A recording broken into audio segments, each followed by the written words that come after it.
of had to get to a place of crashing and burning, and to actually be at a place to want to look up and look at God. But, I kind of walked away from God 18 on, and then studied world religions, got into Buddhism for a while. I actually really liked Buddhism because it's got some Christian tenets to it in the underlying foundations. But at the end of the day, you get to be your own God, sort of thing. And so I kind of leaned Buddhist for a while, and until God finally got a hold of me. But what was that experience like, where you're like, okay, it's no longer if or when or where, but like an assurance to it? Well, it was a process for me. Like I Yeah. said, so being a Christian was like never my to-do list. I mean, I was hostile to Christians, to organized religions, all that. I mean, I'd spit nails at you if you tried to talk to me about God. I was not having it. And so, how interesting. I'd rip you a new one. I mean, I was not going there. I love this. Yeah, I was like Paul in a nutshell. I very much relate to Paul and Peter, both of them, Yep. very much in that. And so, like I said, it was a series of things going on in my relationship with my husband. We weren't married at the time. And then my dad dying of cancer. And it was just, layers of trying to do things on my own and carrying that book bag, that got heavier and heavier and weightier over the years. And it was the two of those things at once that simultaneously, I just couldn't carry it anymore. And so that's when I walked back into church. My sister invited me in. And it was pretty cool. I actually heard God speak to me before even becoming a believer. So I walked into that church and he said very loudly, "You're home."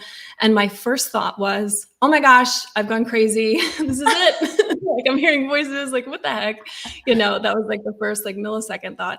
But then I knew who had said that, even as an unbeliever, because of such turmoil growing up with family life. I always kind of felt like an orphan, always felt like, I could be in a room full of people and I would still feel alone. And God is the only one that knew that. So when he said, "You're home," I knew exactly who had spoken, even as an unbeliever.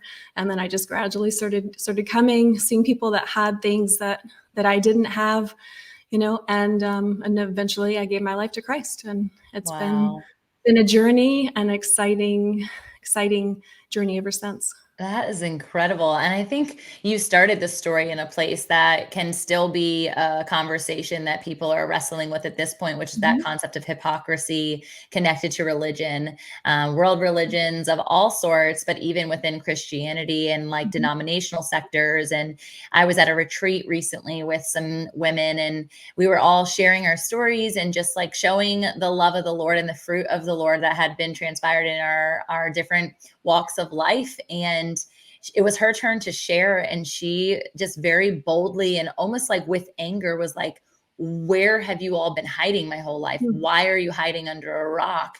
And she, again, grew up organized religion, lives in our backyard. And it's to think for a couple of things. I was immediately convicted, like, whoa, I'm not being a very good neighbor if this person feels like they've been isolated. And two, another reminder of the fact that even in the church, that's where a lot of isolation and hypocrisy are taking place, that it's hard for people to even experience God or the Holy Spirit in that space. And so it's really interesting that you had that growth, and yet it's something that still is transpiring. So you have such an empathetic lens towards it.